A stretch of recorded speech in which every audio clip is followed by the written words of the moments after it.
oh, this is why that thing is important to you. Well, here's a solution to help you get what is important to you because we now understand why it's important to you. So we can get the same thing accomplished, but we understood we were each trying to understand each other versus this is my experience. It's my way or the highway. I don't need to understand why this doesn't work for you. That's when it gets difficult.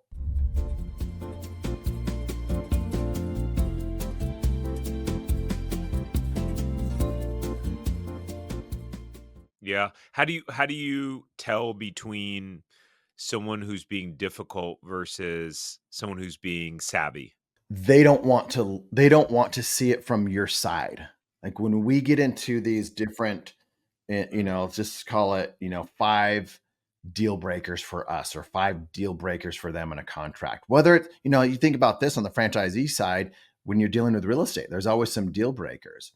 So if they could just say, no, this is not happening. And as a matter of fact, we want it to read something that's even far worse, and we're like, this is why we have it in. This is real world experience of what it is. Your attorney thinks it's one way, but this is real world experience of why we think it needs to be in there.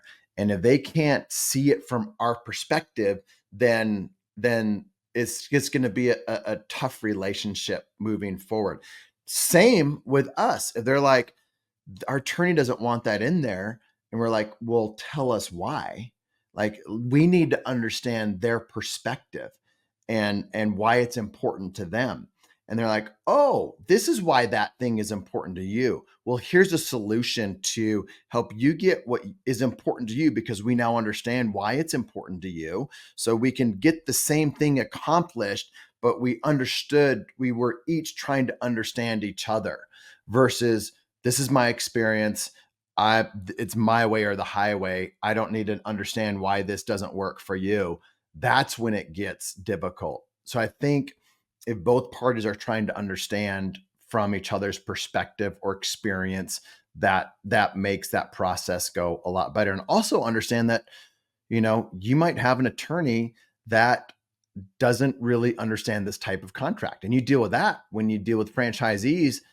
Hire a real estate attorney to review a franchise agreement. Like that's a disaster. So you just need to understand their legal counsel. And like one of them that we've dealt with in the last year, their legal counsel, but the founder's like, hey, our counsel is harsh. Like they are always looking out. They're bulldogs. So this is the red line and the contract's all red. And they preface it with that. And they're like, but let's find some common ground and let's understand each other. And then everybody gives up on things that are important to them, but they realize it's better for the relationship to cave in on some things and to stand strong on other things on both sides. So anyway, that's how we see it. If you enjoyed this short clip from the podcast, you can check out another short clip right here. Or if you want to watch the full episode of this podcast, you can watch that here. And remember, knowledge is not power. It's applied knowledge that's power. Take care. Have a great rest of your day.